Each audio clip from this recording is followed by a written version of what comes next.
21-45, PD 94-356, Chorus Tournament Trail Center. Item number 13 is a resolution approving the engineering plans entitled Sunset Downs PD Parcel B-1.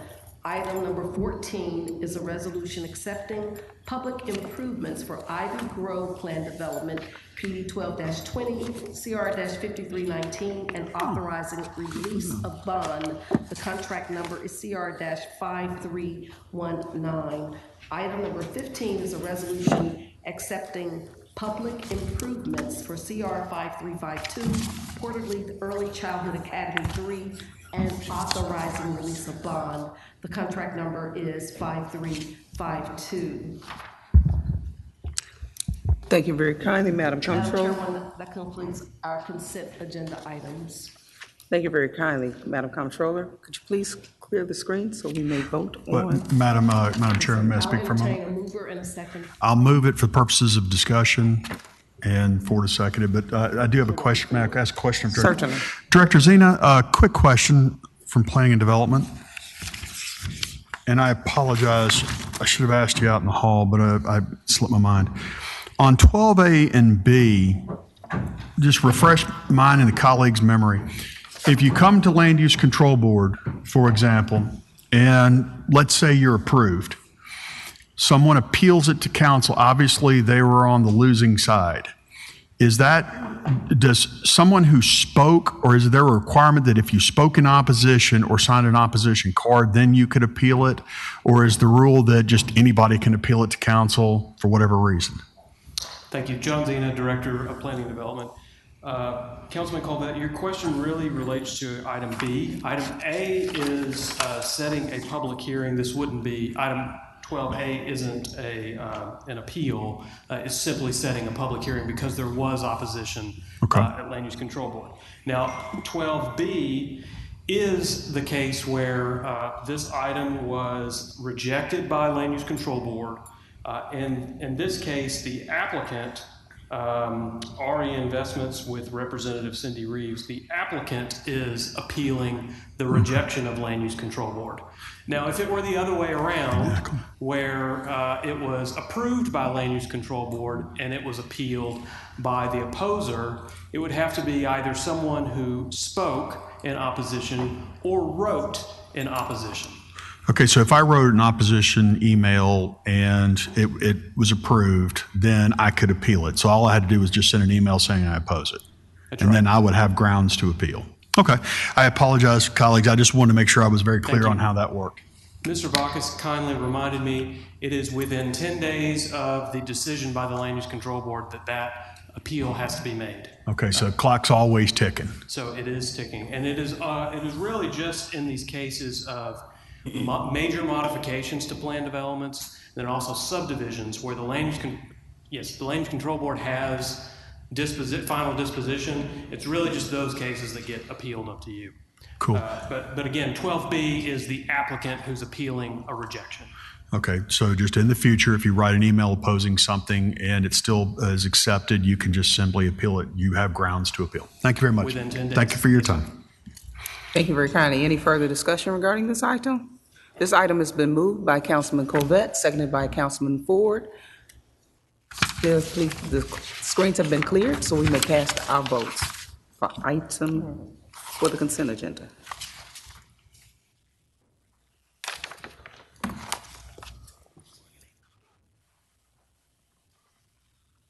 Canale, yes. Carlisle, yes. Colbert, yes. Easter Thomas, yes. Ford, yes. Johnson, yes. Jones, yes. Robinson, yes. Smiley, yes. Warren, yes. Chairwoman Swearingen, yes. This item passed. Madam Comptroller, for clarity, the staff, they're wondering, item number 6 was moved by Councilwoman Robinson and seconded by whom?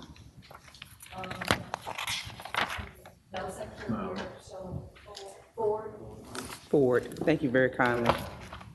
Madam Comptroller, may we please proceed to the fiscal consent agenda, item number 16. Is a resolution for approval to receive $9,030.96 for the Memphis Youth City Council from Memphis Light Gas and Water to be used for supply purchases for the Memphis Youth Council. Project number GR 91020, award number 13227, all council districts. This resolution is sponsored by Memphis Office of Youth Services. There is a request for same night minutes. Thank you very kindly. This item has been moved by Councilman Colvette, seconded by Councilwoman Easter Thomas. I see no one in the queue. Please clear the screen so we may cast our votes for the fiscal consent agenda.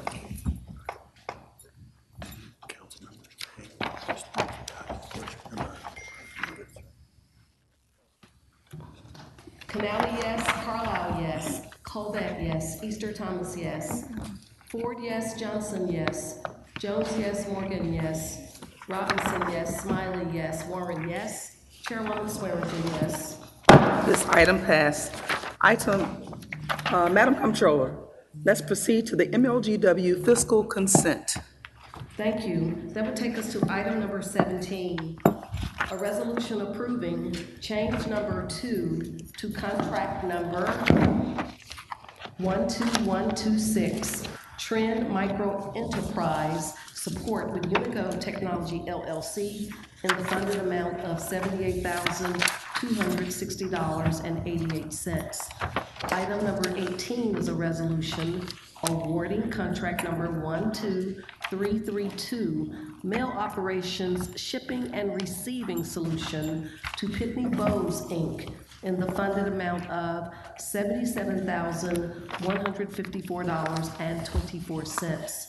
Item number 19 is a resolution approving the payment of an invoice from Tennessee Valley Public Power Association for the 2022 annual membership dues in the amount of $52,455.29. Item number 20 is a resolution awarding a purchase order to MVA Power, Inc. for substation capacitors in the amount of $123,124. Item number 21 is a resolution approving the payment of an invoice from the American Gas Association for the 22 annual membership dues renewal in the amount of $56,788. Item number 22 is a resolution awarding contract number 12335, Davis number 3, variable frequency drive replacement to Shelby Electric Company, Inc. in the funded amount of $818,000.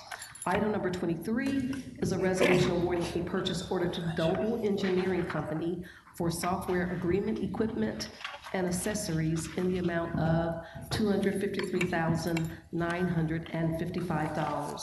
Item number 24 is a resolution awarding a purchase order to Engineered Ceiling Components for replacement bushings in the amount of $109,752.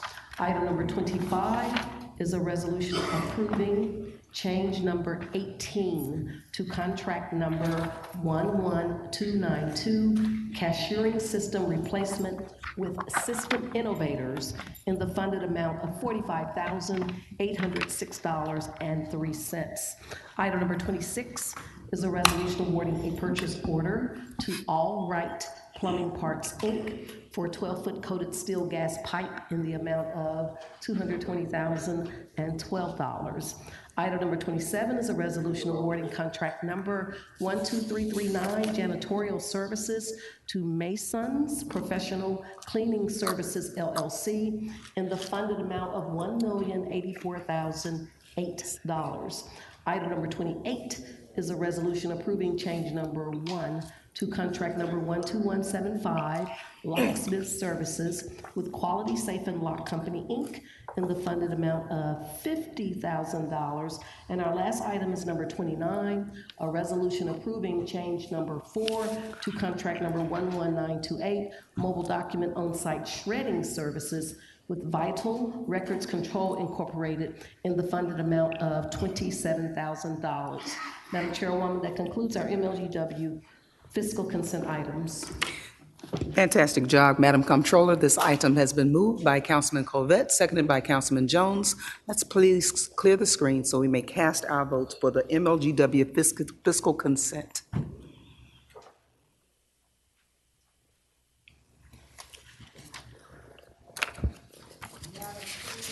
Canali, yes. Carlisle, yes. Colvette, yes. Easter Thomas, yes. Ford, yes.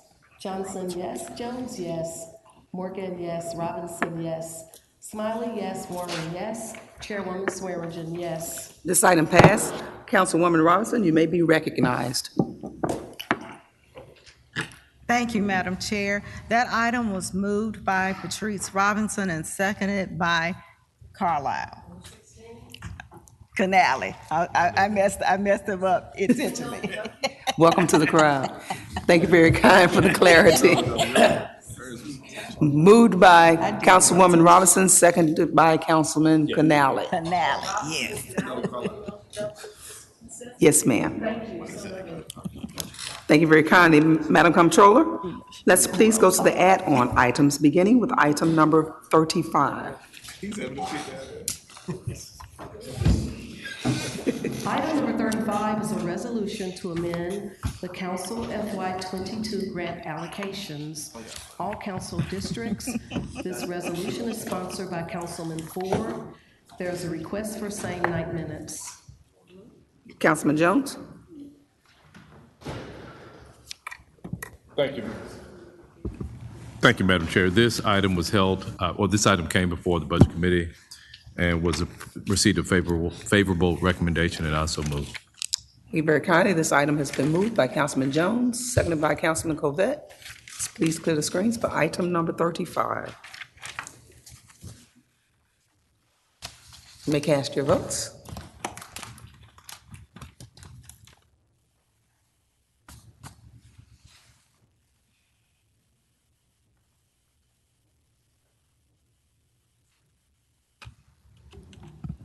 Carlisle, yes.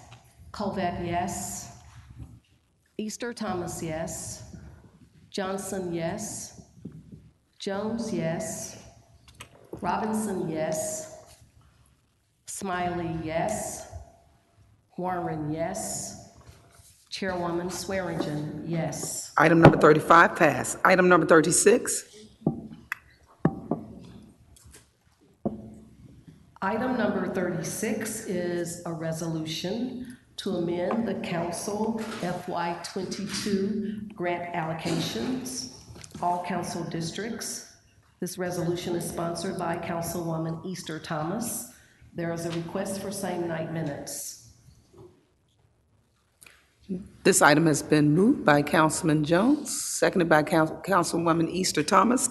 Councilman Jones, you may be recognized. Thank you, Madam Chair. This item was heard in budget meeting earlier today, received a favorable recommendation, and I so move.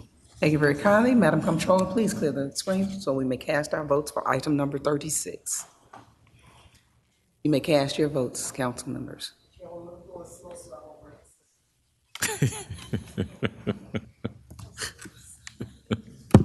Duly noted.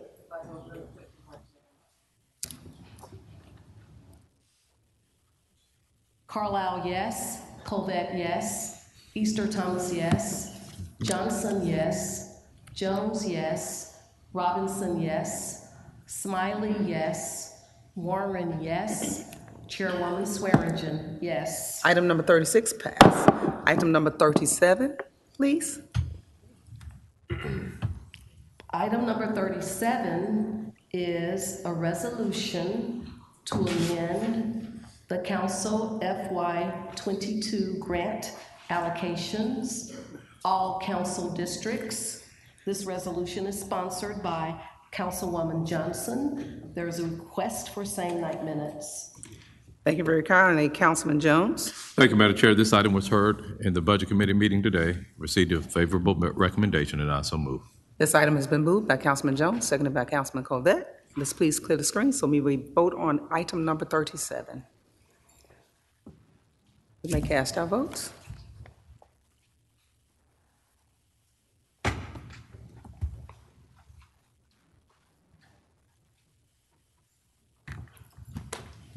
Canali, yes. Carlisle, yes. Colvett, yes. Easter Thomas, yes. Johnson, yes. Jones, yes. Robinson, yes. Smiley, yes. Warren, yes. Chairwoman Swearingen, yes. Councilmember Ford also wants to vote yes on item number 37. Item number 37 passed. Item number 38, please, Madam Comptroller. Item number 38 is a resolution to amend the council FY '22 grant allocations, all council districts. This resolution is sponsored by Councilman Canali. There is a request for same night. Councilman Jones, you may be recognized. Thank you, Madam Chair. This item was heard in Budget Committee, received a favorable recommendation, and I so move. This item has been moved by Councilman Jones, seconded by Councilman Colvett. Please clear the screen so we may cast our votes for item number 38. You may cast your votes at this time.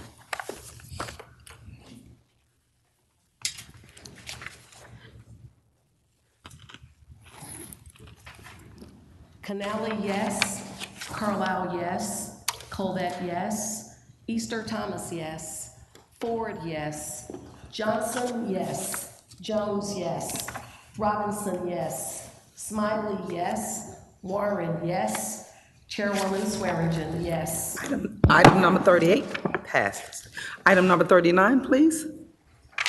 Item number 39 is a resolution authorizing the issuance, sale, and delivery of not to exceed $22 million aggregate principal amount of general improvement refunding bonds, Series 2022A, all council districts. This resolution is sponsored by the Finance Division. There is a request for same night minutes. Thank you very kindly. Vice Chair Jones, you may be recognized. Thank you, Madam Chair. This item was heard in Budget Committee, received a favorable recommendation, and I so move. This item has been moved by Councilman Jones, seconded by Councilman Warren. Please clear the screen so we may cast our votes for item number 39. You may cast your votes at this time, council members.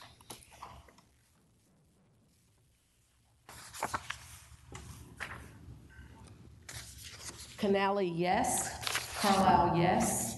Colvett, yes. Easter Thomas, yes. Ford, yes. Johnson, yes. Jones, yes. Robinson, yes.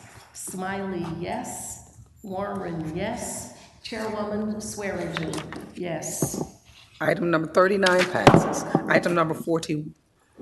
Item number 40 is a resolution authorizing the issuance, sale, and delivery of not to exceed $255 million aggregate principal amount of general improvement refunding bonds, Series 2022B, federally taxable, all council districts. This resolution is sponsored by the Finance Division.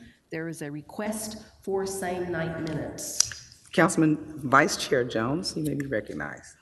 Thank you, Madam Chair. This item was heard in Budget Committee, received a favorable recommendation, and I so move. This item has been moved by Councilman Jones, seconded by Councilman Warren. Please clear the screen so we may cast our votes for item number 40. Council members, you may vote at this time.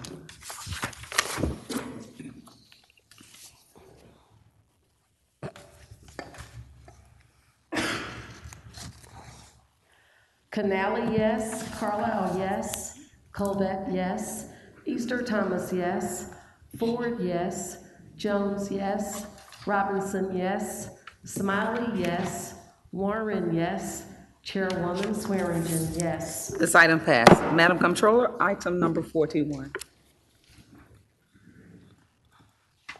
Item number 41 is an appointment to the Memphis and Shelby County Airport Authority, Albert Glenn.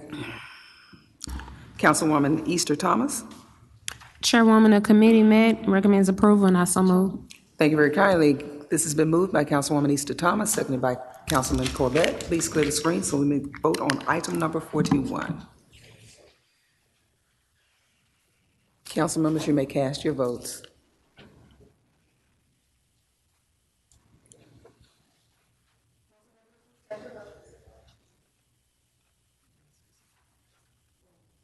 Oh, I did. Canali, yes. Carlisle, yes. Colvett, yes. Easter Thomas, yes. Ford, yes. Johnson, yes. Jones, yes. Morgan, yes. Robinson, yes. Smiley, yes. Warren, yes. Chairwoman Swearingen, yes. This item passed. Item number 42, please. Item number 42 is an appointment to the Memphis Board of Ethics. Carolyn Goodwin Willett. There's a request for same night minutes. Councilwoman Easter Thomas. Chairwoman, the committee met recommends approval, and I so move. Thank you very kindly. This item has been moved by Councilwoman Easter Thomas, seconded by Councilman Warren. Please clear the screen so we may cast our votes for item number 42. You may cast your votes at this time.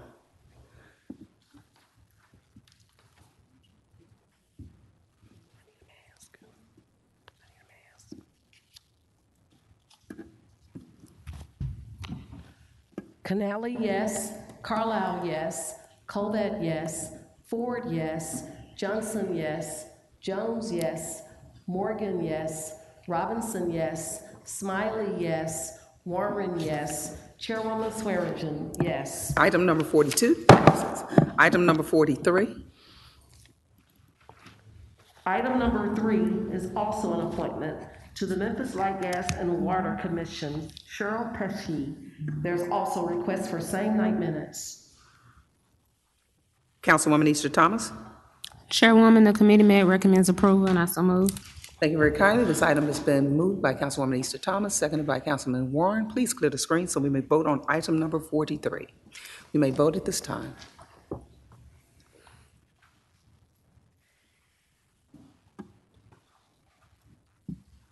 Canali, yes. Carlisle, yes. Colvett, yes.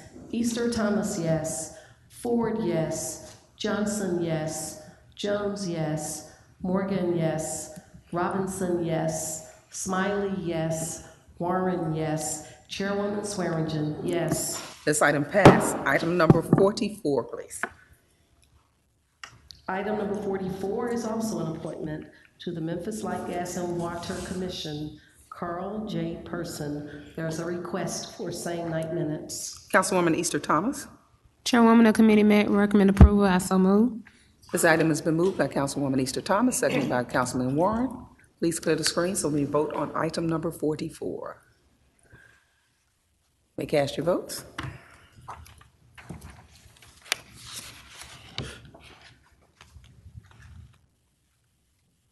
Canali, yes. Carlisle, yes. Colvett, yes. Easter Thomas, yes. Ford, yes. Johnson, yes. Jones, yes. Morgan, yes. Robinson, yes. Smiley, yes. Warren, yes. Chairwoman Swearingen, yes. Item number 44 passes. Item number 45. Item number 45 is a reappointment to the Memphis Light, Gas, and Water Commission, Leon Dixon, and there is a request for same night minutes. Councilwoman Easter Thomas. Chairwoman, the committee met recommends approval, and I so move. This item has been moved by Councilwoman Easter Thomas, seconded by Councilman Warren. Please clear the screen so we may vote on item number 45. You may cast your votes at this time.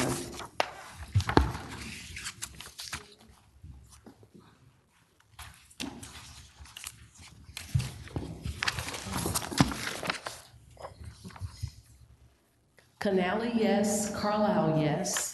Colvett, yes. Easter Thomas, yes. Ford, yes. Johnson, yes. Jones, yes. Morgan, yes. Robinson, yes. Smiley, yes. Warren, yes. Chairwoman Swearingen, yes. Item number 45 passes. Madam Comptroller, item number 46, please. Item number 46 is a reappointment, Memphis Light, Gas, and Water Commission, Mitch Graves. There is a request for same night minutes. Councilwoman Easter Thomas. Chairwoman, the committee met recommends approval, and I so move. This item has been moved by Councilwoman Easter Thomas, seconded by Councilman Warren. Please clear the screen so we cast our votes for item number 46.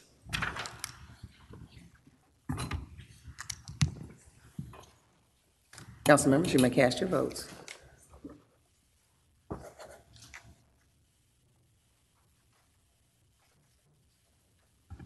Canali, yes. Carlisle, yes. Colvett, yes. Easter Thomas, yes. Ford, yes. Johnson, yes. Jones, yes. Morgan, yes. Robinson, yes. Smiley, yes. Warren, yes. Chairwoman Swearingen, yes. This item passes. Item number 47.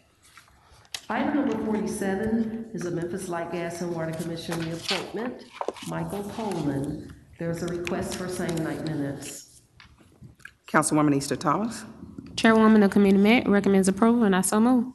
This item has been moved by Councilwoman Easter Thomas, seconded by Councilman Warren. Please clear the screen so we may vote on item number 47.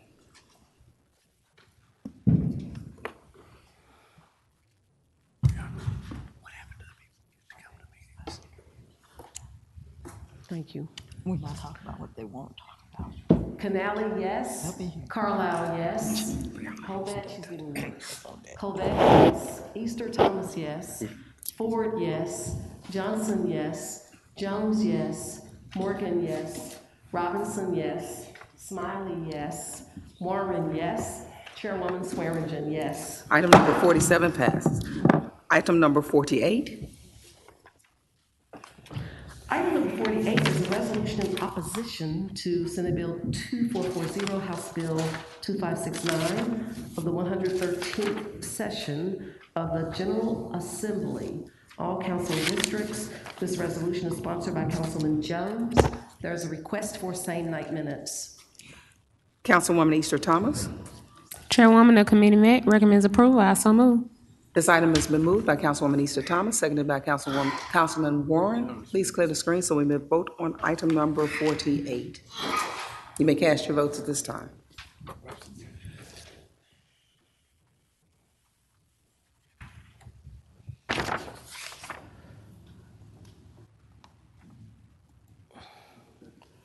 Canali, yes. Carlisle, yes. Easter Thomas, yes. Ford, yes. Johnson, yes. Jones, yes. Robinson, yes. Smiley, yes. Warren, yes. Chairwoman Swearingen, yes. This item passed. Item number 49. Item number 49 is a joint resolution of the Shelby County Board of Commissioners and Memphis City Council requesting the State of Tennessee Governor Bill Lee and the Tennessee General Assembly increase funding to the Tennessee Department of Transportation, TDOT, for regular roadside trash cleanup along interstates I-40, I-55, I-269, I-22, and I-240, as well as any state highways such as Highway 78, 70, and other designated state highways within Shelby County, Tennessee. All council districts. This resolution is sponsored by the Memphis City Council, and there is a request for same night minutes. Councilwoman Easter Thomas. Chairwoman of Committee Met recommends approval, and I so move. This item has been moved by Councilwoman Easter Thomas, seconded by Councilman Warren. Please clear the screen so we may vote on item number 49. You may cast your votes at this time.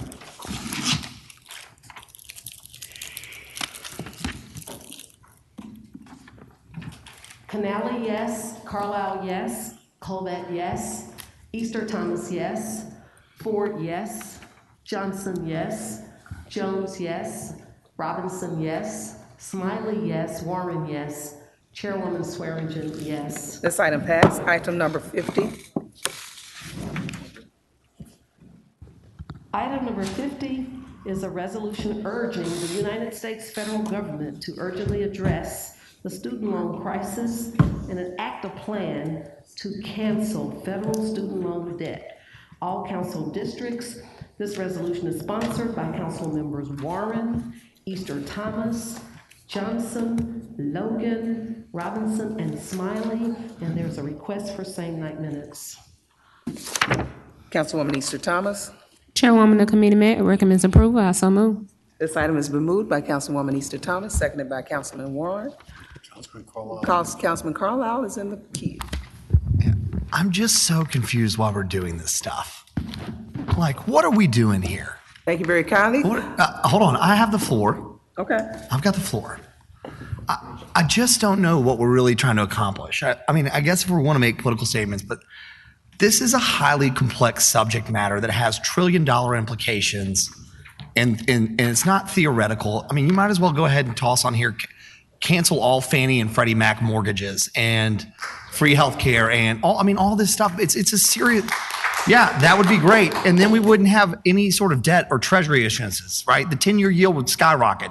You'd have hyperinflation. You'd crash the global economy. It's not a joke. And so I just don't know, as the Memphis City Council, why we waste our time weighing into things that don't actually help people from our dais to hear. Like, I don't understand. We talked about this earlier today, or we could be talking about the Memphis City budget and how to fund equitable transportation, but we're railing off letters to the federal government like they actually care. So I'll be abstaining from this vote, and I hope that we stop doing this stuff so you guys can get political wins with some random circle because they want to see you fire a letter off to Joe Biden like he's going to read it. I yield the floor. Councilman Covett, you may be recognized. Thank you. Councilman Carlisle stole my thunder. I'm in complete agreement because, I mean, guys, where do we stop? If not Fannie Mae and Freddie Mac, how about we pay me back for all my student loans beginning in 1992? At some point, what are we doing here? And my answer is we're sending a letter that's not going to get read. All right. But anyway, cast your votes. Do whatever you're going to do anyway. Councilman Jones? The only way that the council speaks is through resolution.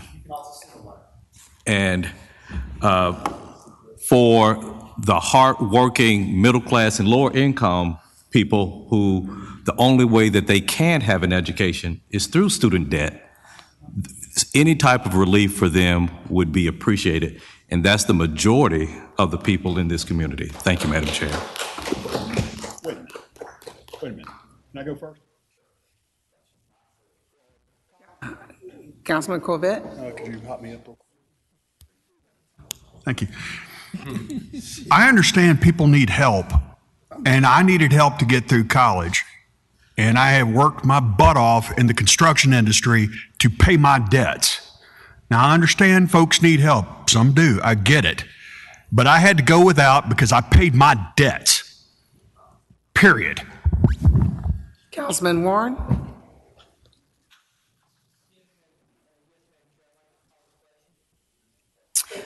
Thank you very kindly. I'll see anyone else in the queue. Madam Comptroller, please clear the screen so we may cast our votes for item number 50.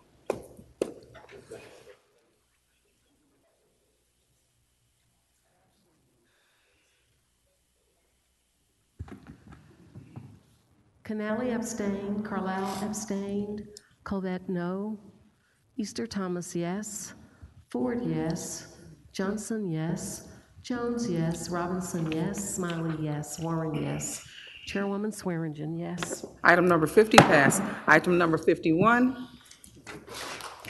Item number 51 is a resolution establishing a public hearing date for approving a finding of conditions necessary for community redevelopment and amending the Community Redevelopment Workable Program Strategic Plan of the Community Redevelopment Agency, District 6, Super District 8. This resolution is sponsored by the Community Redevelopment Agency, and there's a request for same night minutes. Councilman Ford? Thank you, Chair. Committee met recommends approval, and I so move. This item has been moved by Councilman Ford, seconded by Councilman Warren. Please clear the screen so we may vote on item number 51.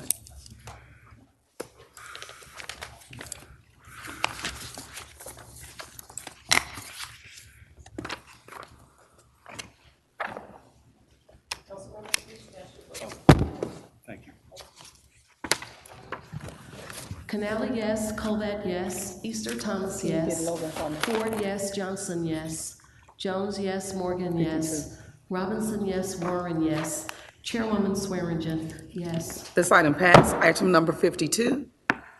Item number 52 is a resolution to transfer and appropriate funds in the amount of $197,579 for training audiovisual equipment, CIP project number FS22102, District 7, Super District 8. This resolution is sponsored by Fire Services. There is a request for same-night minutes. Councilman, Vice Chair Jones. Was heard in committee today, received a favorable recommendation, and I so move. This item has been moved by Councilman Jones, seconded by Councilman Morgan. Please clear the screen so we may cast our votes for item number 52.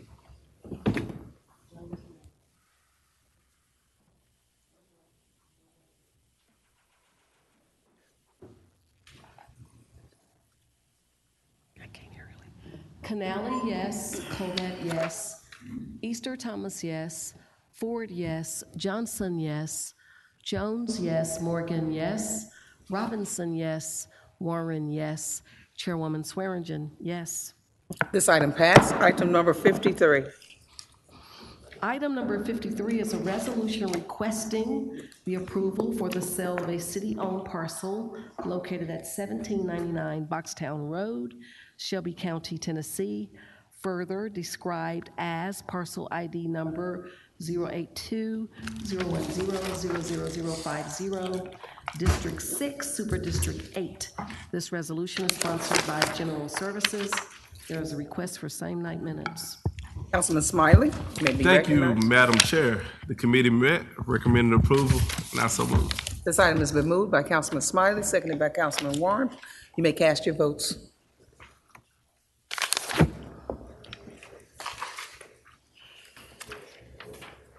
Canali, yes. Carlisle, yes.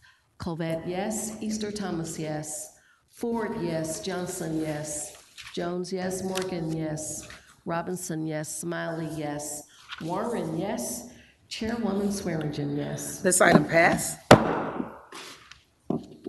Madam Comptroller, may we please proceed to the regular agenda, beginning with item number 30. Thank you. That will also take us to an appointment to the Memphis Board of Ethics, James Crone. Councilwoman Easter Thomas. Chairwoman, the committee met, recommends approval, and I so move. This item has been moved by Councilwoman Easter Thomas, seconded by Councilman Warren. Please clear the screen so we may vote on item number 13.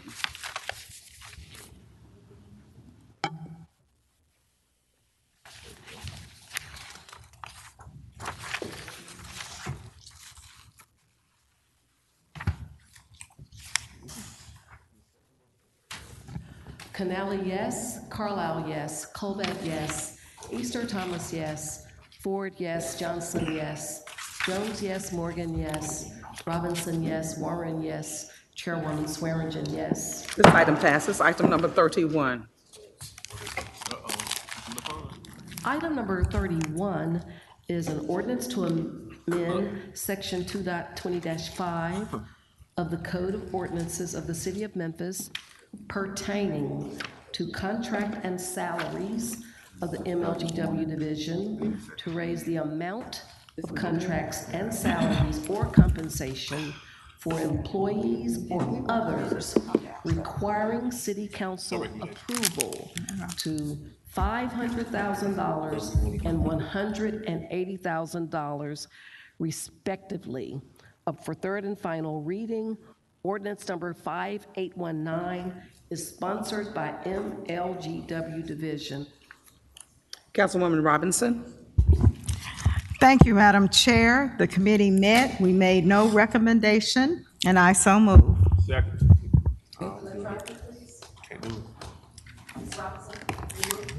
Thank you. This item has been properly moved by Councilwoman Robinson, seconded by Councilman Smiley. We have a speaker regarding this item, Corey Hester. Could you please come forward, state your name and address for the records?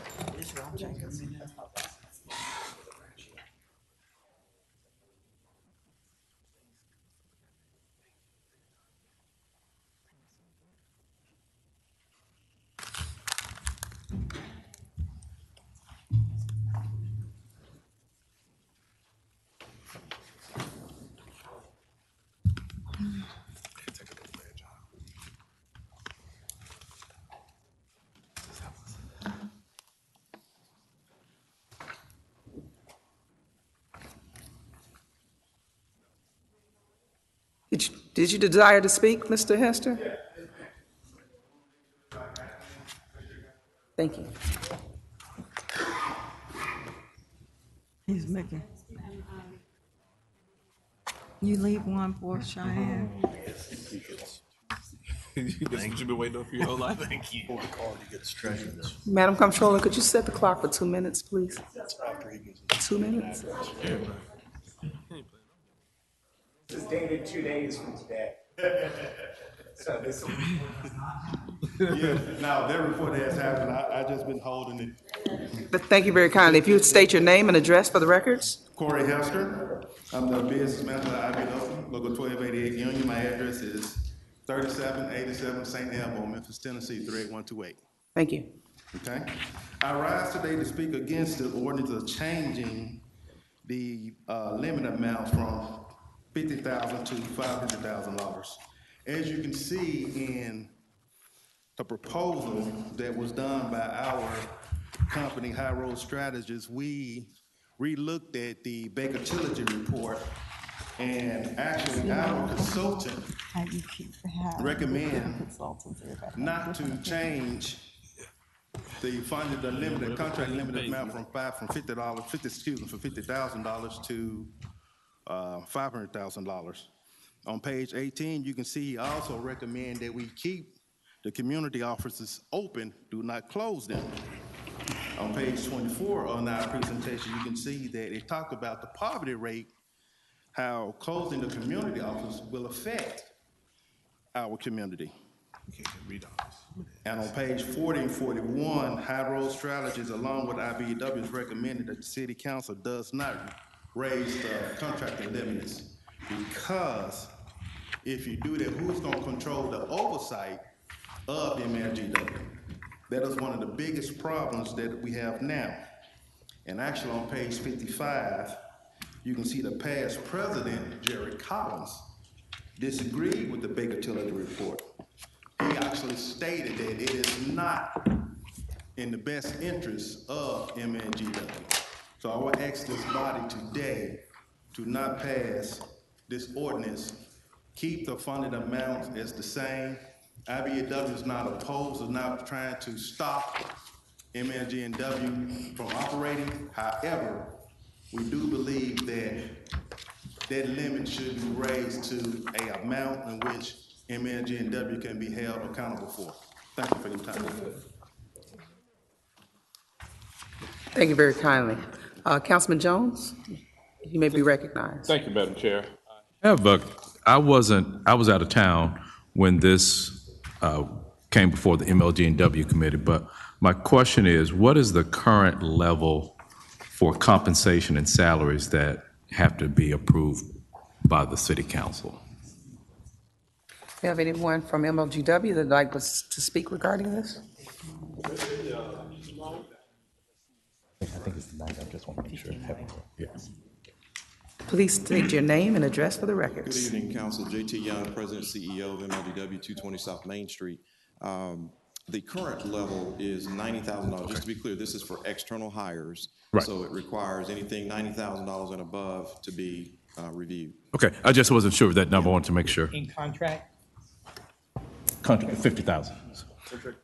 Councilman Carlisle? Oh, you have an additional Madam question? Chair, I would like to move that we modify this to raise the amount from 50,000 to 250,000, not 500,000. Actually, that's good. Can we do that? It's our ordinance, right? Yes. It's our ordinance. Yes. Yeah, I'll second. So we have approval of 500,000. No approval. She's just reading the language. Okay, and you would like to raise it from 50,000 to 250,000? Well, I would like to amend our ordinance to have the amount for contracts to be 250,000 instead of 500,000. Okay. Mac, that's a quick question. Do you have a second? Yes, Carla. Okay. Councilman Carlisle, you're in the queue. Well, I guess Madam Chair, the first thing is there any objection to that motion? Potentially. I'll cede to the maker of the motion. Well, what I don't have, or the background information, is when it was set at 50,000. But if we're looking, well, regardless of when it was, but I understand that if we're indexing it for inflation, prices of the goods and services that they procure have gone up during that period of time. And I know that salaries are different from goods and services, but if we are only increasing the salary by 2 times, why are we increasing the contracts by 10 times? And so I wasn't in the meeting. I don't know how many contracts would be affected at the 500,000, how many would be at the 250. But one of the things I want to go back to, Mr. Young, during one of the presentations, this might have been some time ago, it might have been right after the Baker-Tillerson report, it was still a concern of mine that the logjam was not the council, it was more so the internal operation. So whether we had it at 250, 500,000, a million, it would not speed it up. The approval or the procurement of these things at those levels, to me, operationally, and it could be one of those things to where if MLG&W needs to change the timing of their meetings to coincide with what the council does. But the 250, the 500, the 50, to me, that wasn't the issue. It was more so the internal operations or the workflow that had effect on this versus the 250 or the 50 or the $500,000 level. And so that's the basis of it. Did you want to bring the data? Because Dana has some data that. Okay. Yeah, Dana Jeans, MLGW CFO.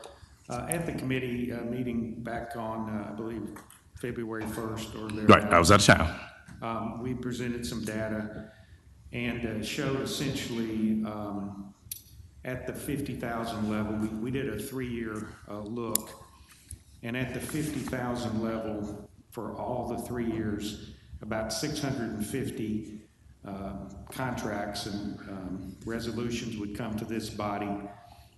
If you move that limit to 500,000, you would be at about 313. So you cut it basically in half, a little bit more than half, and the dollar amount that would no longer be directly related to these resolutions would only be reduced by 5%.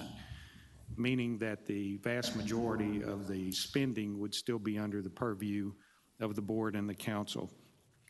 If it were modified to 250, that would be roughly 40% reduction in the number of items that would come to this body and about 3 to 3.5% of the dollars, if that helps. Yeah, it does. But colleagues, most of MLG&W's items that come before us, the one who spends the most time on this is Ms. Snipes, reading it. So everything is mostly approved as a consent agenda by us.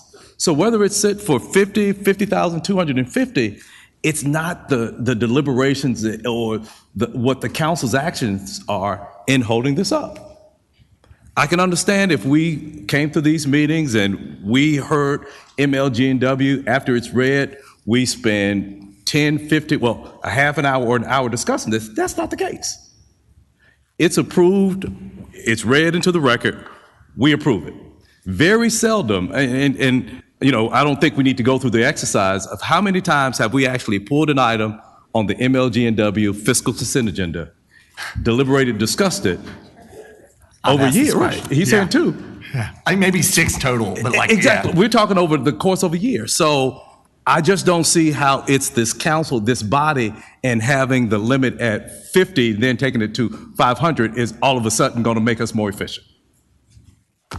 So, thank you, Madam Chair. Thank you very kindly. Councilman Carlisle? Yes, ma'am. Thank you, Madam Chair.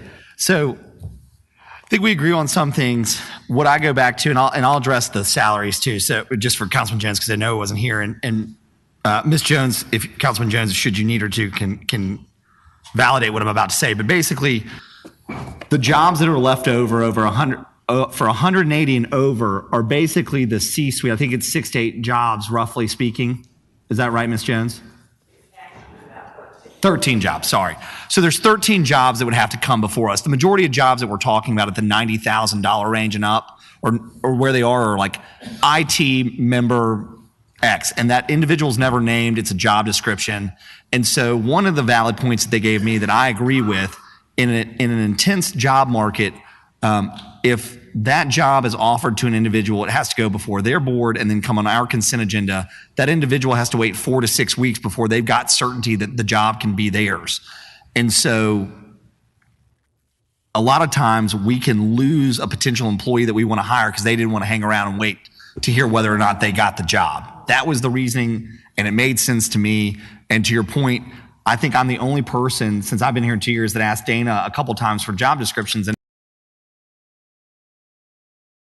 after a few reads on the job description, it ultimately made pretty clear sense to me that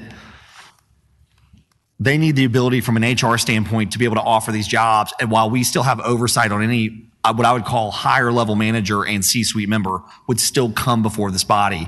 But I don't need to get involved in hiring an industrial engineer.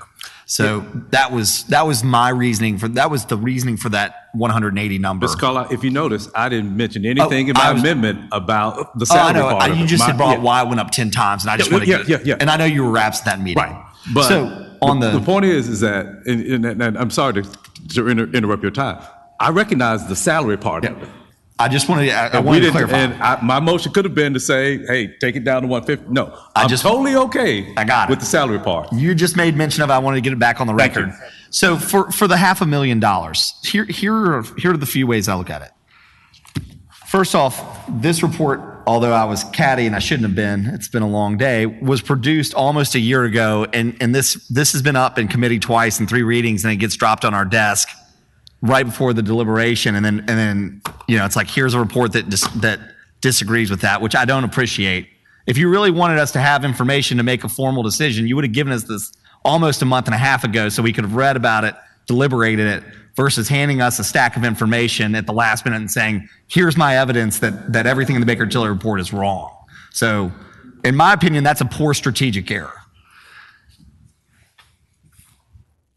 One of the things about our procurement strategies is that we are prolonged in the way in which contracts are approved. And the Baker-Tilly study, if you want to go back and look at it, goes on and on to talk about the cost of goods and doing business and the length of our procurement process. One of the things actually that I thought about today after listening to Mr. Graves and Mr. Dixon and some of the questions from my colleagues about minority contracts is this. With the size of contracts and length of time it takes to approve, I almost guarantee you we are doing harm to minority contractors that want to do business with MLGW, but don't have the ability to float and hang around when they bid, right? So you have X number of manpower and X number of ability to do procurement as a contractor, and you're going to place bids out into the marketplace for certain suppliers and vendors in hopes that you're awarded that contract. Eventually you reach capacity, and you no longer can bid until that capacity is alleviated. So if I'm bidding on an MLGW contract and say something else that maybe is a lesser contract, I have to wait around to see if I'm going to get awarded that MLGW contract, and it's at the mercy of the Memphis City Council. So I'll ask this question very directly to JT or Dana, whoever wants to take it. Would streamlining our procurement process by allowing items under $250,000 or $500,000 benefit minority contractors because they could go through the consent agenda process? It would, and we actually have some examples of where it's been that because we asked vendors to hold their prices, for 180 days. So to the 6 months. Yeah, so 6 months. We asked them to hold those prices, and so this process, just to be clear, adds essentially 6 weeks or more to that process. And in this environment where we have a need for a competitive, relatively quick turnaround, we're trying to get better with bureaucracy. And this is a way for us to do that. And so that's for sure. So that's one area. And the second that I'll say is this is the Memphis City Council. No future council is bound. We really should give this an opportunity and have a litmus test.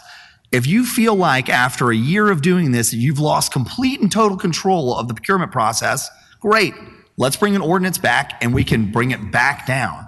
But to sit here on your hands and say no, when the evidence that's out there and the data is out there suggesting that we're costing MLGW millions of dollars, which means your ratepayers' money in their rate, it's just not sound judgment. I think we're affecting like 5% of the overall budget through this thing, but we know it could save millions of dollars for our ratepayers. Like, this idea that oversight and control is completely lost is just a bad narrative. And somebody asked the question about why we are and when this happened. I won't make Attorney Wade come up here, but I'll be honest with you. Our charter started, I think, at $5,000, and it went up. And then it came down because there were certain individuals that wanted to deliver political pain to MLGW.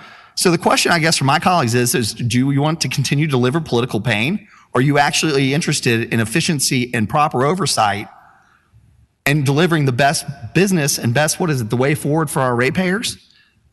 You're being offered a way to save them millions of dollars, and we're saying no, but no one's yet to put forward a really good reason for saying no. So I'm supportive of the 250. If that gets me to 7, I think $500,000 is the right number. But the idea that we're just not going to do anything and that's going to deliver a benefit to the ratepayers of Memphis is asinine. Thank you. I yield the floor. Thank you very kindly. Councilman Warren? I agree with Councilman Carlisle on this particular issue. I have a question for MLG&W. It's my understanding that the real time delay is not just getting it to us when we vote. It's like all the additional steps you have to take with those lower cost contracts to get them to the consent agenda. Is that correct? Yes, it's all of the above. So, but that takes more time than it does the 6 weeks or whatever it is to get to the council. It's like getting it ready for the council. If you could just move on it and not have to get it ready for a council presentation, is that where the time delay? If we could give our vendors the assurance that we can be responsive in a timely manner that meets their needs, it would be beneficial for vendors and certainly for our customers, so absolutely. So sort of the way it would work is if you had a contract, and I'm going to say under $500,000, because I think for 2% to go from 250 to 500, and I'm going to try to talk my fellow councilman into rescinding his motion.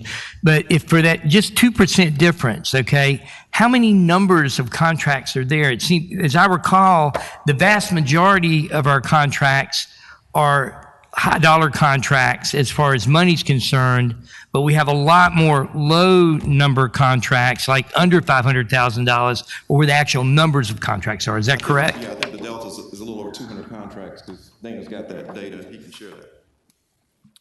Yeah, so right now at the $50,000 limit, as I mentioned a minute ago, over a 3-year period, we brought 644 items to this body. If you cut that threshold, or if you raise that threshold to 500,000, you basically cut it in half. So the advantages are, of course, the time involved in the board resolutions and taking to the board, taking to the council. But there's also a fairly significant amount of staff time that's involved in developing all the resolutions. And if we get this passed in some form, that's going to free up some staff time to work on other things that are more productive, frankly, so we can get on with improving our service, improving our reliability. So, how much more quickly would contracts under $500,000 actually be signed, initiated, and begun? I would say we would reduce it probably at least 8 weeks. 8 weeks. Okay, so, in my mind, I'm going to support this resolution if Councilman Jones wants to continue it. But in my mind, I think $500,000 seems the right amount. And I would recommend that we go there, and I'll leave my comments at that. Thank you. Thank you very kindly. Councilman Covett? Thank you very much. Thank you very much, Madam Chairman. President Young, 6 months in my days back in the landscaping business, you can't keep a price for 6 months. That dog don't hunt. Sorry, I'll use a technical term. That won't work. Sorry. Is there a universe where you could potentially change that to, say, 3 months? I mean, 90 days. I mean, what does the city hold bids open for? I think it's like 90 days. I can't. I don't know. I seem to think 90. Is there a way you could work on that goal of cutting it down? Well, we're doing that, and this is part of that. So absolutely, to the extent that we can get an approval tonight, that's going to help us tremendously. So I vote for this, and we're going to get it down to 3 months. Just what might be a fair target time to achieve that? And again, this is more Dana. That's more Dana's question because it's his team that works on that. We'll do our dead level best to get that time cut in half and do our best to shoot for that as a target. So we've got, again, it's a very cumbersome process. Very cumbersome. Cumbersome or not, 90 days can't be that hard. And I respectfully, obviously, we disagree. Dana, you have thought you want to share on that? No, I think that's a reasonable target for us. In addition to this, we're also looking at our internal processes and trying to be more efficient. We went through a period of time, for example, when our contract staff was working at about half the people. We've now filled all those positions, and so that's helped as well. We're also trying to implement some software solutions that are going to speed the process up. So this is one dimension of a multi-dimensional approach to improve our efficiency and our speed of operation. So when can we expect it then? When can you expect? Yeah. Hopefully after this vote, we'll... I can be in favor of this vote. When can I expect it? I would say probably within the next 60 days, we should be able to... 60 days it is, my friend. All right, let's go with that. Colleagues, I can go with that if we can, because as small business goes, there's no way back in the day I could have ramped up and stayed ramped for 6 months. You get it to 3, and then I think it's something we can work with. The 250,000 colleagues, I think, is a pretty good idea, and the reason I say that is I recall several subcontracts for tree trimming, and given the recent storm, I think they were in the 300,000 or 400,000 range. So it was very beneficial to me to know when these contracts were going out, how they were going out, and how they were being set up. So I can go with this 250,000, and that being the case, Madam Chairman, if there is no opposition, can we go ahead and just make this a friendly amendment and go ahead and proceed on to the main motion as amended? We have 2 other people in the queue that Okay. would like to be recognized. My bad, then I yield the floor. Councilman Morgan? Thank you, Madam Chair. And I'm gonna vote for in opposition to the amendment to keep it 500,000. If it is the will of the body to move it to 250,000, I will then vote in favor of this ordinance as amended at 250. But I just think that's the right amount, and dropping it down to 250 really doesn't do much. The $300,000 to $400,000 contracts that Councilman Colvett just referenced in terms of tree trimming, all the more reason that they shouldn't be sitting on our docket waiting to be passed with no debate, no oversight, no discussion. We didn't really do any work on them. The people were just waiting on it to go through our process. So it's not our deliberations that slow up the process. It is our actual process of meeting every 2 to 3 weeks, it being on the docket, and then 2 to 3 weeks later, we're also passing the minutes. That's what's slowing it up. And again, we've belabored the point that in my 6 years, again, I think we've had 5 or 6 items that have been pulled. Individual council members have engaged MLGW on more items than that behind the scenes to ask questions and ahead of time when our agenda is released on Thursday. But again, all of this is always open to the public at the MLGW board meetings. And our process ought to be in the best interest of the ratepayers. It was a real simple question when we were confirming reappointments and new appointments earlier to MLGW, and just making sure, I think, as we're deliberating on MLGW budgets, on policy, on contracts, that the bottom line has to be what is in the best interest of the ratepayers. And here we're balancing almost kind of I would say a false argument, or at least a very weak argument on transparency, because I don't think we lose any transparency. I don't think we lose any authority. We still have over 300 contracts that will come before us, versus a very tangible amount of millions of dollars, as well as the opportunity to get more competitive bids from small businesses through our MLGW process. That was another thing we talked about with the reappointments, where how disappointing it is, and everybody's pulling their hair out and working harder to try to figure out how to get more competitive bids in our procurement process. More bids means more options. More options means the chance of finding a better option for the ratepayer. And I think that has to be the priority and the focus when we're talking about this.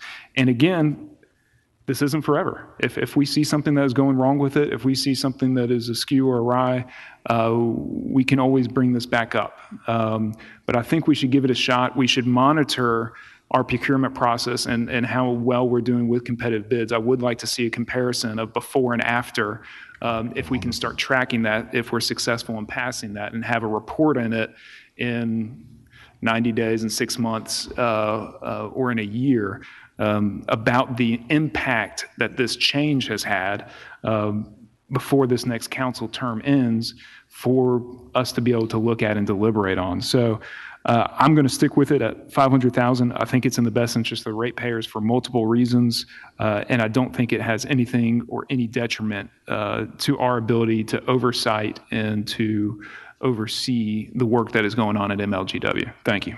And just to help mitigate any concerns around that, as you all may know, just to reiterate, we are planning to provide the quarterly updates and information that will contain what you talked about, plus any of those contracts above $50,000 that you would have otherwise seen. So you will still see those on a quarterly basis as well. Thank you very kindly. Councilman Jones? Thank you. Just colleagues, going back and looking at the numbers more closely, 650 contracts at 50,000, 313 at 500,000. And so I just did, Mr. Jeans indicated that we'd look at a 40% reduction if we looked at 250 in between there. So that comes out to 390. So 390 versus 313 being the difference in the threshold there. If we do take it to 250, considering that most of them are approved on the MLGNW fiscal consent agenda, I still see it being immaterial if we take it from 500 to 250. Thank you. Councilwoman Johnson? Thank you, Chair.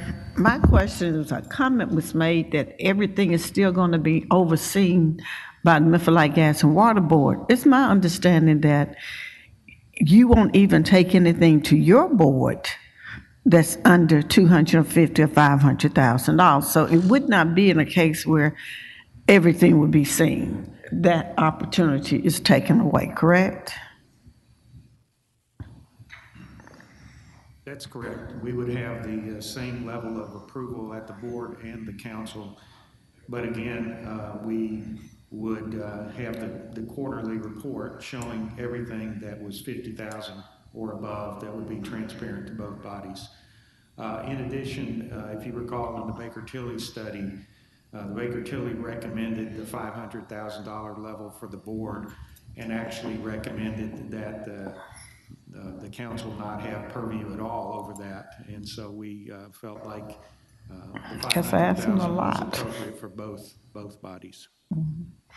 Okay, I appreciate that. Colleagues, another thing I would add after listening to the considerations is, why do we not put it on a one-year trial rather than necessarily setting it in motion and then they having to come back, or we have to make a decision if we like it or not like it. Put it on a one-year trial. That's a motion to move it to a one-year trial. Councilman Ward? Thank you, Madam Chair. I was wondering, are we voting now on the amendment? Is that what we vote now? So the next vote will be on the amendment, so we can vote against the amendment to go to 250, and then we can vote on it. Is that how it's going to go when we vote? I'll withdraw my second. I think we should stick to 500. So if there's a second. I'll second the amendment for 250. So we're going to vote on the amendment then. Okay. Okay. Councilman Corbett, would you like to speak prior to the vote? Thank you very much. To close out that tree trimming conversation, it was contracts long before the season was due. And again, just the reason I liked it was we did, in fact, ask the questions and pull it out and talk about it, because to my eternal shame, we agreed to cut their tree trimming budget. And this was before you, JT. So I vividly remember that, and I don't want to go up to 500. I want to keep it at 250 like we've been discussing, because there are things I do see that I'm going to flag and ask about. Anyway, such as it is, let's call the vote. Well, I got it right before that, just a question. Okay, Councilman Jones? With Mr. Jeans, you made a reference that this is a recommendation of the Baker-Tilly study. Are there any recommendations that you did not accept under the Baker-Tilly study, or did you take it boilerplate? So, because my point is, are we cherry picking items within the Baker-Tilly that fit your narrative, but then those that don't, you're not using those? So are we using everything from the Baker-Tilly, saying, you brought us this, we're taking everything in there? And if so, why not? Why or why not? So, again, on this particular That's not the question, Mr. Jeans. Okay. The question is, are there recommendations in the Baker-Tilly study that you all are not accepting and bringing back to us? Yes. Okay, thank you. That's all, Mr. Jeans. I don't want to hear anything else. Thank you.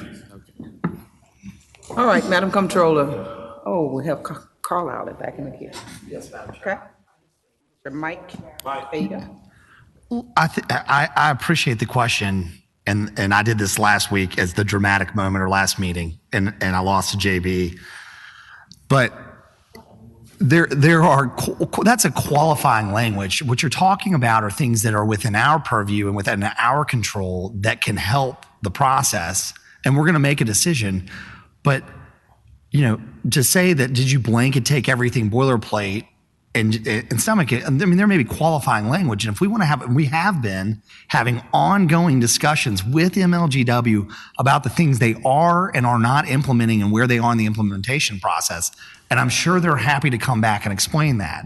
But I don't think it's fair to have this, this defense lawyer moment where it's like, Your Honor, I just want a yes or no question, treat him as a hostile witness and shut him down. I mean, come on. So anyway, with that, I call the question on the amendment. Thank you very kindly, Madam Comptroller. Special item 1, we have an amendment to reduce the compensation contract salaries for employees from $500,000 to $250,000. No, the contracts. Just the contracts from $500,000 to $250,000. It's been moved by Jones, seconded by Covette.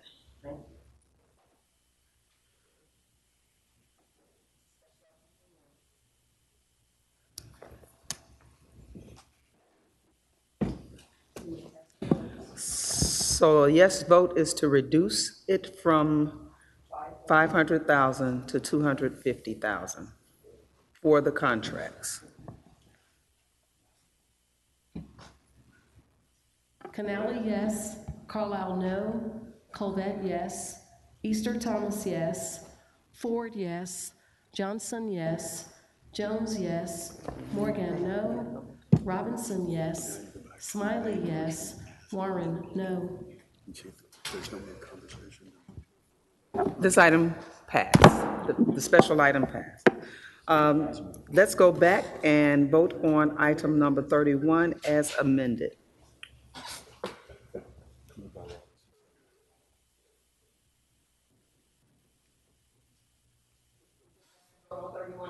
As amended.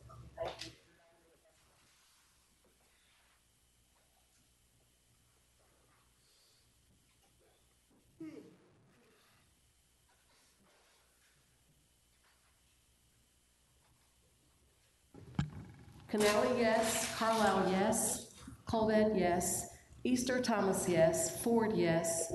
Johnson, no. Jones, yes. Morgan, yes. Robinson, yes. Smiley, yes. Warren, yes. Chairwoman Swearingen, yes. Item number 31 passed as amended. Item number 32. Item number 32 is a substitute ordinance adding a method of payment provision and defining commercial property to Chapter 41 City Code of Ordinances, wreckers, and towing operators, up for third and final reading. Ordinance number 5818 is sponsored by Councilman Jones and Councilman Smiley. Councilman Smiley, you may be recognized. Thank you, Madam Chair. The committee met. We're to take whatever action this council deems advisable. Okay, this item has been moved by Councilman Smiley, seconded by Councilman Jones. I don't see anyone in the queue. Please clear the screen so we may vote on item number 32.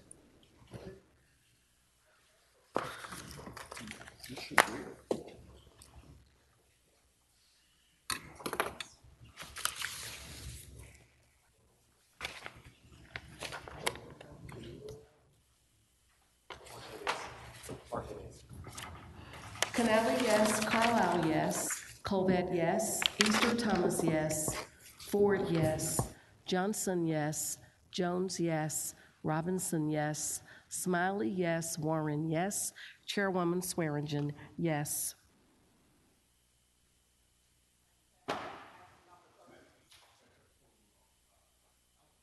Ask that we have this item because it was held, pulled from the minutes 3 weeks ago that we have it. There's a request, I would like to request same night minutes for item number 31. Any objections? No objections. This item was. Same night minutes for number 30. 32. I'm sorry, 32. Yes, 32. Okay. Thank you. Item We've number noted that for the 33. records. Item number 33, please. Item number 33 is a resolution appropriating construction funds in the amount of $410,000 for project number EN 01111, traffic signal improvement to the intersection of Peabody and Belvedere, District 5, Super District 9. This resolution is sponsored by the Engineering Division. Councilman Smiley, you may be recognized. Thank you, Madam Chair. The committee may recommend approval, and I so move. This item has been moved by Councilman Smiley, seconded by Councilman Canali. Please clear the screen so we may vote on item number 33.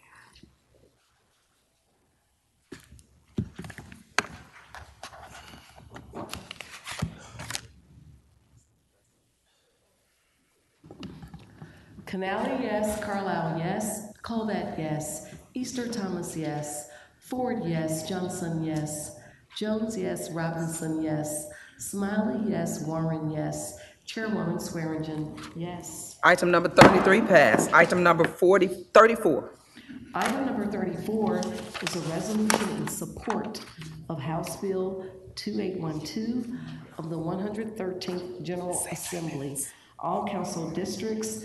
This resolution is sponsored by Councilman Smiley and Councilwoman Easter Thomas.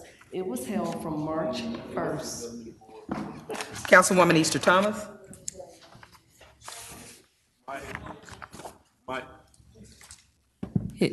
I have my mic on, sir. Okay. Chairwoman, the committee recommends approval. I so move. Thank you very kindly. This item has been moved by Councilwoman Easter Thomas, seconded by Councilman Warren. Please clear the screen so we may vote on item number 34.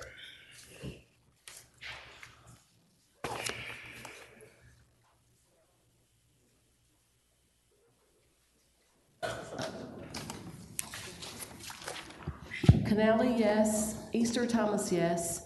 Ford, yes. Johnson abstain. Robinson, yes. Smiley, yes. And Warren, yes. Chairwoman Swearingen is yes. Councilmember Jones is yes. Colvett. Mr. Colvett is yes. Thank you. This item passed. This brings us to the same night minute items. Vice Chairman Jones, would you please read the same night minutes into the record?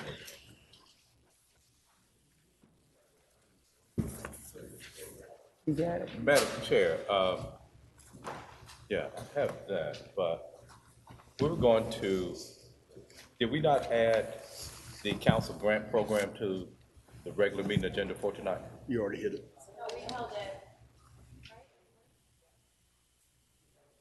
The individual grant discussions by each council member? Yeah. Well, yes. Madam Chair, I would like to suspend the rules so that we can add the city council community grant application to this night's agenda. What item number is that? This would have to be item number 54. It's on add-on. Is it 54? Sir, Councilman Jones, you wanted to look like these? No. No. Yes. So is it item number 54? And we also added item number 32. 32, yes. Without objection, council members, is there anyone that will object adding item number 54 to the same night minutes? Or reading it in the record and voting on it? Did I vote on it? Madam Chair, there was think it was ready for our discussion the way it was set. So, in my mind, I thought it was going to come back after Councilman Jones had worked on it and brought it back from the discussions in the committee. So I would object to suspending the rules and with same night minutes. Okay. Thank you. Councilman Warren, the changes that were recommended in the committee meeting, they were made and they're part of this document. So we've extracted, how we talked about the percentage, that part has been taken out. We've also talked about. So would you be acceptable for putting it on the agenda and not making it same night minutes so we can have a chance to review it afterwards? Well, I would. What's the rush? I mean, guys, we don't follow this program anyway. We're lying to ourselves. Like today, we amended the council grant program for like 15 different people. Like, what are we doing? If you guys want to vote on this, great. We don't follow it anyway. It's going to go in my special file account right there. We amended throughout the year, and people get money whenever they want to give. It's 501c3. So you guys do what you want. All right, is there an objection to adding item number 54 to same night minutes? Yes, ma'am. Okay. Okay, we have two objections. Okay. So it'll be on the next meeting then. Okay. I'm talking about it tonight. If you remove the recommendation, now, could you please read the same night minutes into the record?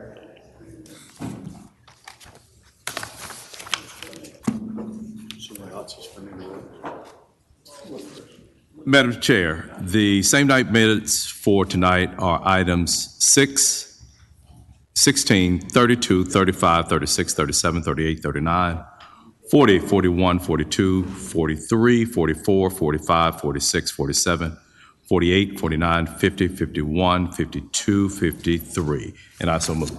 Thank you very kindly. This item has been moved by Councilman Jones, seconded by Councilman Warren. Please clear the screen so we may vote on our same night minutes.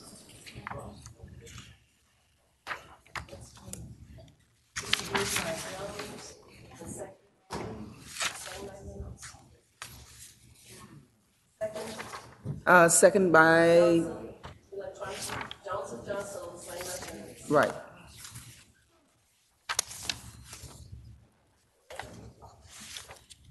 Please cast your votes for the same 9 minutes.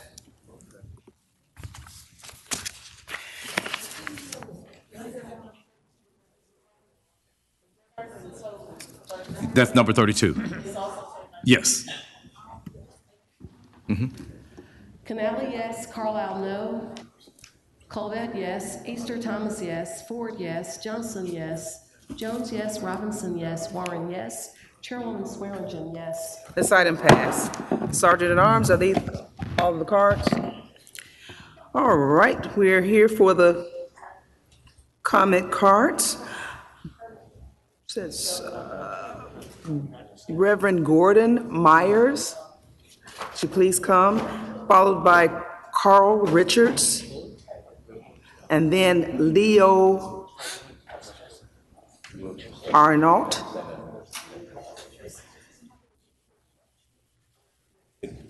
Please state your name and address for the records. Good evening. I'm Gordon Myers, 11167 Orville Cove, Arlington, Tennessee, 38002. It's a pleasure to be here tonight. In the Christian tradition, we're in the middle of the season of Lent, and a strong focus in Lent is repentance. Repentance actually means to take another direction, turn around. The discipline of Lent is also its promise. And the promise is that it doesn't always have to be the same way it was in the past. We don't have to get locked into a cycle of doing the same thing over and over again, especially things that are harmful to us. The way of the world is that people with power and resources use that power and resources to get more power and resources, often at the expense of people who have little power or resources. It's the motivation behind territorial conquest and slavery and crime and basically all the evil that infests the world. In failing to recognize the God-given inherent value of each and every brother and sister of God's creation, we tend to think of us and them separating ourselves from one another. The Constitution captures this image in the language that all are powered by their Creator and endowed with certain unalienable rights, including life, liberty, and the pursuit of happiness. To restrain the power of the pursuit of profit, power, or privilege by some at the expense of others. And they all address virtually the same kind of thing within our democracy, within our system of morals and ethics, within the systems of our faith traditions, calling people to a higher understanding of themselves than that the world might have. And throughout history, sadly, corporations like the TVA have often been able to co-opt municipalities to assist in the perpetuation of injustice by making you all co-conspirators. But it doesn't have to be that way. We've got a whole bunch of people. I'm sorry, but you're out of time. And willing to help you. Thank you. Thank you. Carl Richards.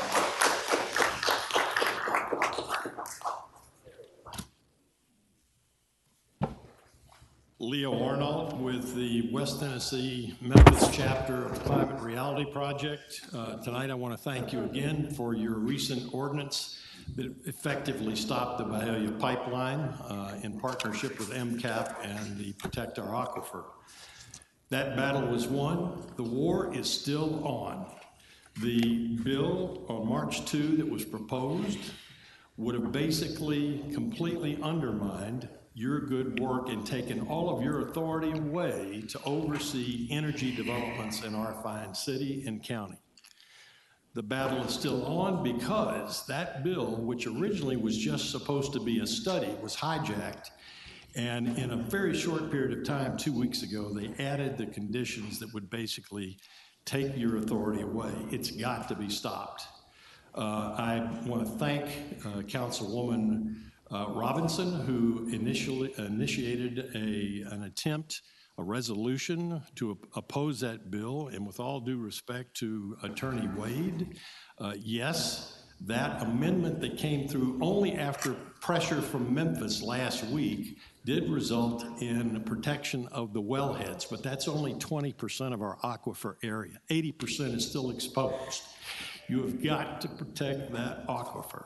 And the only way to do it now is to basically support an attempt to get the bill delayed at least, and you can do that by asking Representative Camper, who is on the Commerce Committee where this legislation came through, ask her to ask for a summer study or have it referred to the TASER Committee, which will give us time to build our case against the entire bill at this point as it's proposed. Because yes, you save the wellheads, but the aquifer is still highly vulnerable, and your authority will be gone for future years, for future projects. All 95 counties will lose their power to oversee where these explosive facilities will be located. You will no longer have the authority to determine your self-determination as to where future energy infrastructure goes. Please stop this. You can take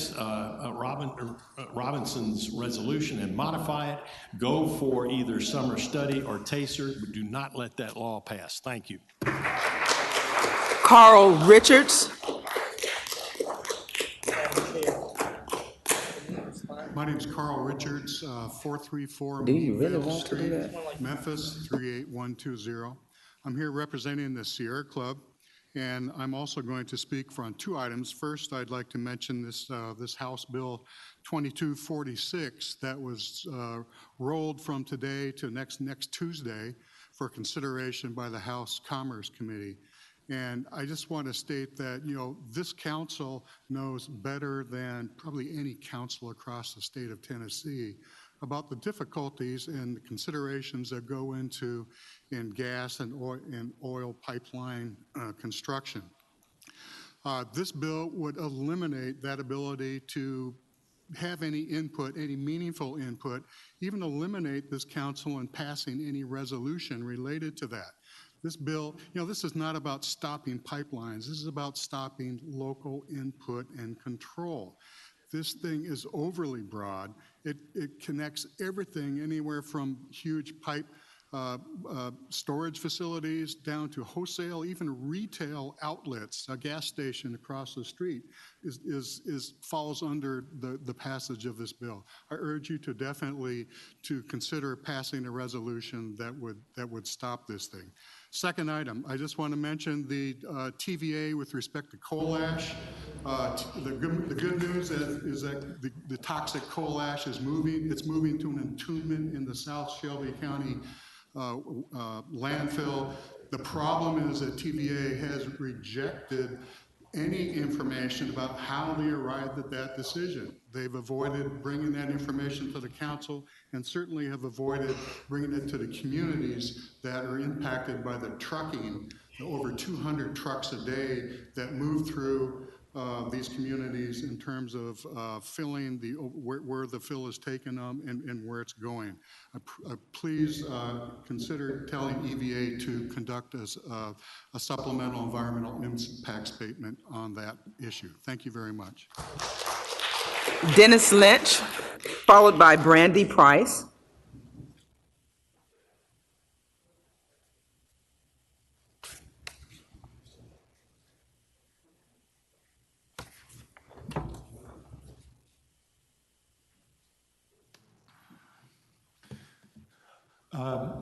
Can I request an extra minute, please? I have. No, sir, we have to be fair to everyone. Everybody's been allotted 2 minutes. If you could state your name and address for the records, we'd be most appreciative.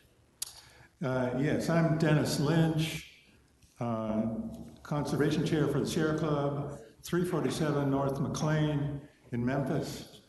I have 4 things I want to talk about, but obviously I can't talk about all 4 of them. I want to thank my friends Leo Arnott and Carl. I always think Carl Richards, and the issues they brought up. Those are 2 that I would also support and mention. But I also want to say a third one. Next Monday, the MICA, the Memphis Interfaith Coalition on Action and Hope, along with the Sierra Club, is organizing Transit Equity Day event. You will receive information about it. We'll have online information, etc. It's to try to encourage your support and community support for transit and transit funding. Now, the main reason I want to be here today, and I'm already running out of time, I've sent you a letter. You all know MLGW is evaluating RFPs that have been sent in on their consideration of new power supply sources. And there's a lot of issues with the RFP and the RFP evaluation process. I want to say a few of the things that are in my letter, which you would have received earlier today. I wish I could have. I apologize that I wasn't able to send it sooner. There was just a lot of stuff I had to put in that letter. We want transparency. We want a mini PSAT to evaluate. We want evaluation criteria to have stakeholder input. We want to make sure the IRP and the RFP do not reflect thermal energy bias. We want to make sure the cost trends in the industry are Sorry, you're out of time, reflected. sir.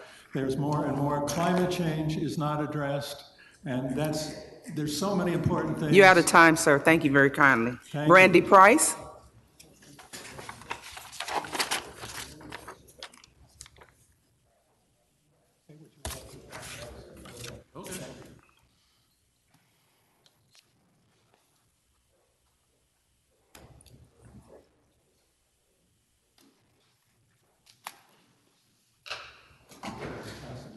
read.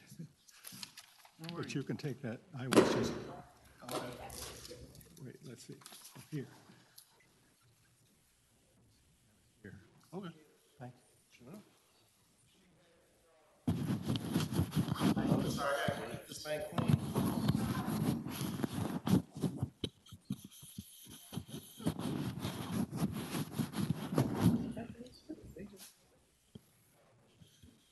You can state your name and address for the records, please. Yes, hello, my name is Brandy Price, 6571 Stockport Cove, 38141. I'm here to talk about the climate change problem that's going on, how basically, you know, the people of Memphis, the majority of the people in Memphis, they don't even know who you people are. Like the way y'all word your agendas and how people or talk is not very congruent how people communicate in the society that we live in. You know, and it's very imperative that we actually talk about this issue that the gentleman just left here was just talking about, how essentially no one has any input how the resources are being funded or how they're being researched or how energy is being used in the city. Due to climate change, we've experienced some of the worst storms, winter storms in the past few years, and that we don't even have the basics, upgrades and updates for our utility system like other cities and states, like having underground energy wires. Our wires are out and open where they can be knocked out and displaced, and basically forms communication, people just without power. Climate change is upon us today, not tomorrow, not 5 years from now. If we don't do anything about it in this short amount of time frame, it's not only going to cost you your money, it's going to cost lives by the thousands. It's true. The climate change issue, the growing frequencies of significant events, MGM must consider a future entirely based on renewable energy and resources. Please, Biden has pledged to decarbonize the grid by 2035, but honestly, that's not soon enough. We need these updates as soon as possible. We need the needs of the people to be answered immediately. Basically, the way our energy grid is not sustainable, and we're running out of time today. Please do something. Actually, do something for the people, and actually communicate. Sorry, you're out of and work with the time. people. Like I said, lives are at stake. Thank you. God bless. Duffy Marie Arnold, followed by Angela Johnson.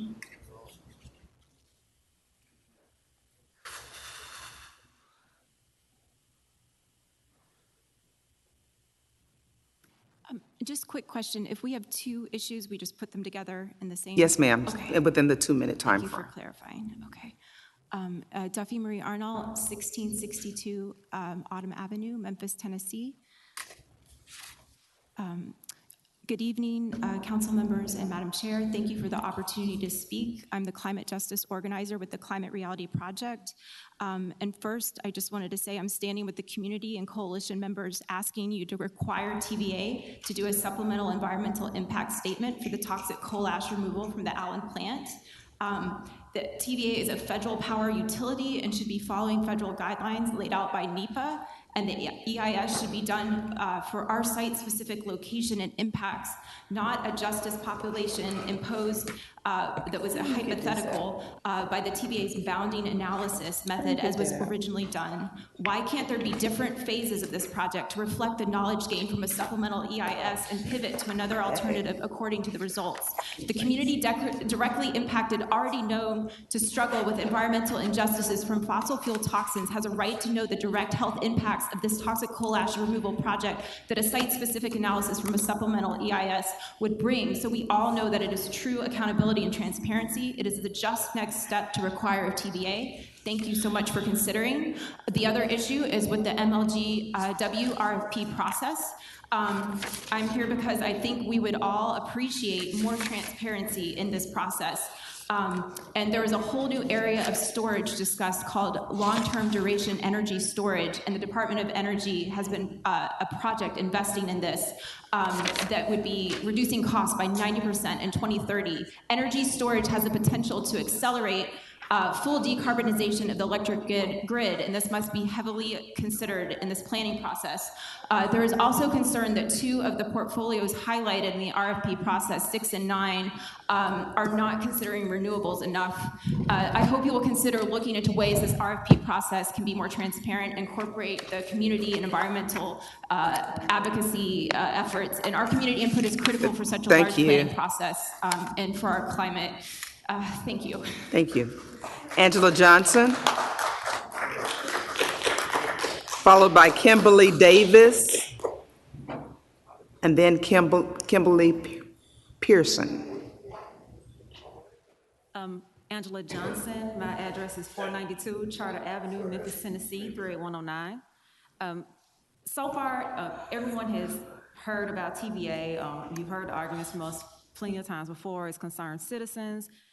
So I don't feel the need to rehash that because, again, I have the ability to email you all again with my concerns regarding TVA and request that you guys do seek an environmental supplemental statement. My biggest concern right now is this House Bill 2246 that is supported by Bond and Yeager.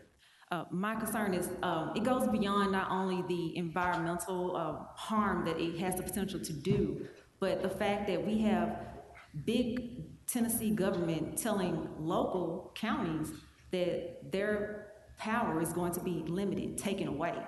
So if they're going to do that just for the sake of someone is being sponsored by an outside oil entity, so someone is receiving money. I hate to say that, but as coming from a citizen, I do feel that money is a motivating factor as to why this bill is being presented. I don't think it's fair to us as citizens. I don't think it's fair to you as council members to say that this larger government entity is not going to listen to what you have to say and they don't care about what you have to say. So if they can do it with this bill, then what would be the next step? What else are they going to try to take away from local county governments? So my thing is, you have friends who are in these positions of power. You know these people personally, whether you call them every so often, whether you do lunch with them. I'm asking that you reach out to them, not only as a city council representative, but as someone who is concerned about their power being taken away as a representative of the people and the local counties, whether that's reaching out to the mayor, whether that's reaching out to Yeager, Bond, any other Tennessee legislators. Please let them know that their encroachment on our local government is not appreciated because they're taking away too much power from us as a people and you as local government officials to say what is right for Shelby County, what is right for Memphis. Thank you. Excuse me, ma'am. Councilman Smiley would like to dialogue with you. First of all, thank you all for being here. I tell people the role of government is to bend to the will of the people. I want to assure you this council has been steadfast and we're very well aware of the bills that are currently before the state legislature, one relating to the pipeline and one trying to eliminate programs that support minority and women-owned businesses. Councilman Warren was in Nashville with me along with Councilwoman Swearingen, and we've been at the state capitol. We've been advocating, pushing back against the legislation that Representative Vaughn is attempting to do to remove authority from local government to make decisions as it relates to pipeline. And with that, thank you, but I do want to defer to Councilman Warren as well. One of the problems that we have as a council, and from the letters we've been receiving, I'm not sure people understand, we have limited jurisdiction and power. So we can't really demand that TVA give us that study, although we want it.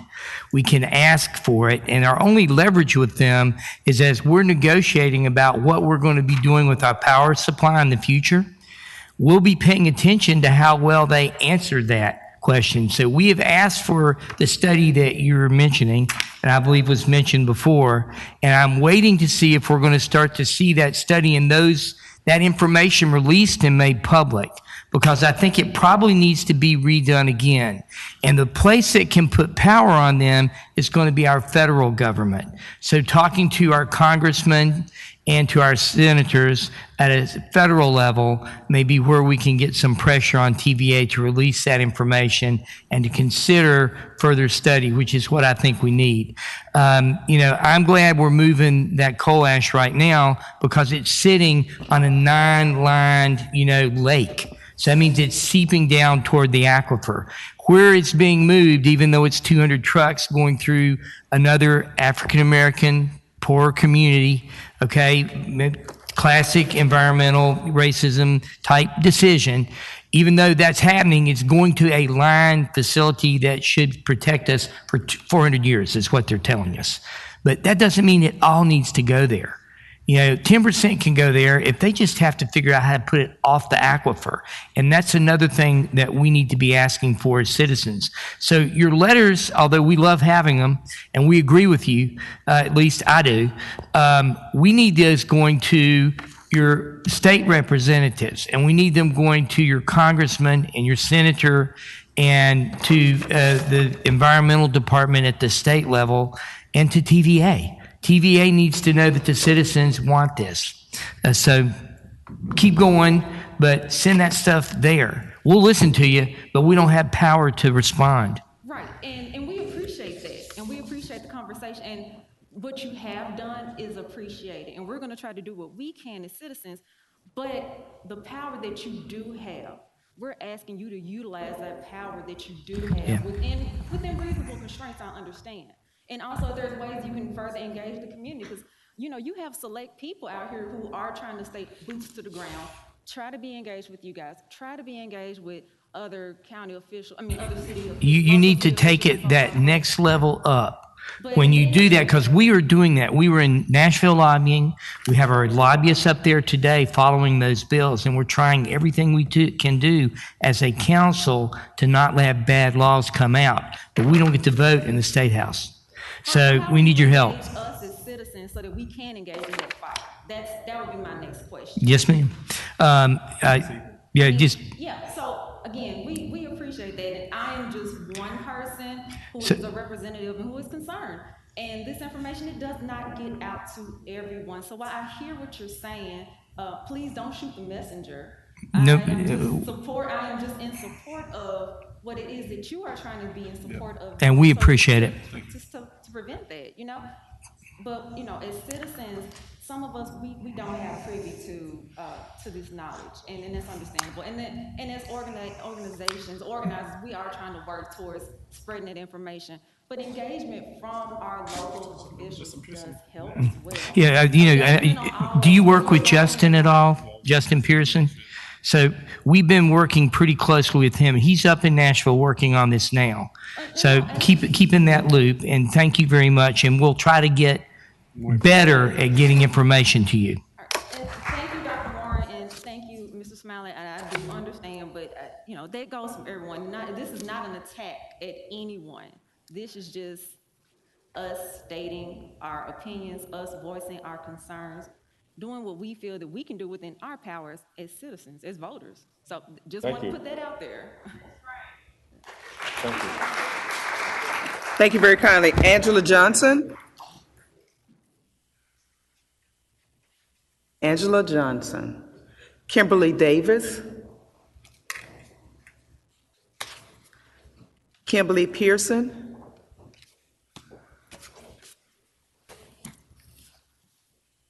Please state your name and address for the record. Kimberly Davis, 1753 Berlin Road is my address. And thank you all for having us today. And I do appreciate all of your hard work and all of your efforts. And I want to encourage all of you as our public servants that everything you do does matter. Your voice matters. Every letter you write, every letter we write.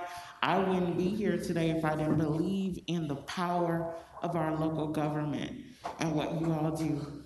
And thank you for all you've done and all the leverage you have used thus far. I want to encourage you to remain diligent in the fight because we're willing to do our part as citizens.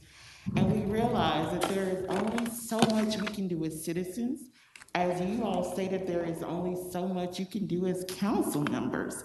But we're going to do that. And if we find any other means by which we can press this issue, we will do that because we are responsible, not just for how Memphis is today, but how Memphis will be 30 years from now, 60 years from now. and on into the future. I believe in Memphis, that's why I'm here as a citizen, and I believe the reason why you are sitting in the seats on the council is because you believe in this community.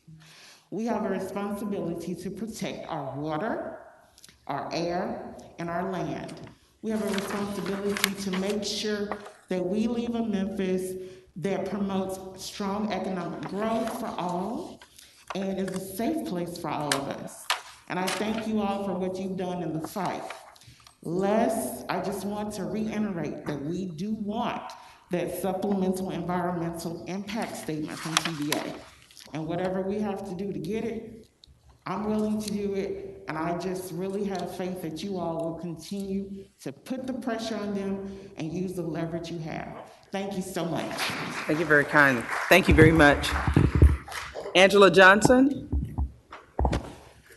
Kimberly Pearson.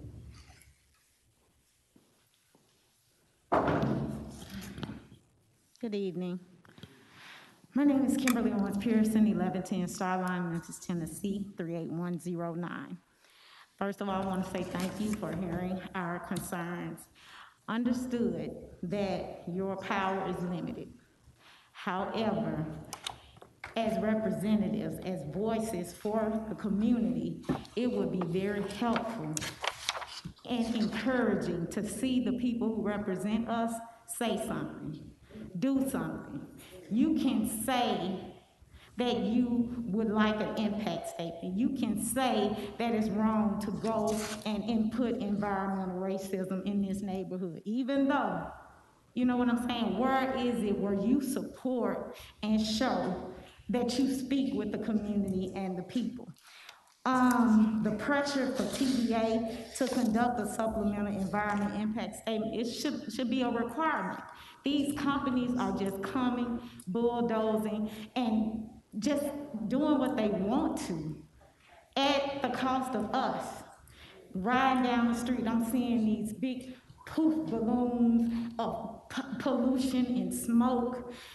We got so many toxic facilities, and we're dying. We're impacted, and they're not going in communities further out where they got more agriculture. They keep coming, infiltrating our communities, and that's the problem. In reference to the House bill, knowing different legislation, we understood you got to say your piece as well. You got lobbying. My son is there now. I understand that's our fight, but Yeager should hear from you. Yeager should see you on TV. Vaughn should hear from you. He's in Collierville. They should see that y'all are against this. Thank you. Thank you. Last call for Angela Johnson.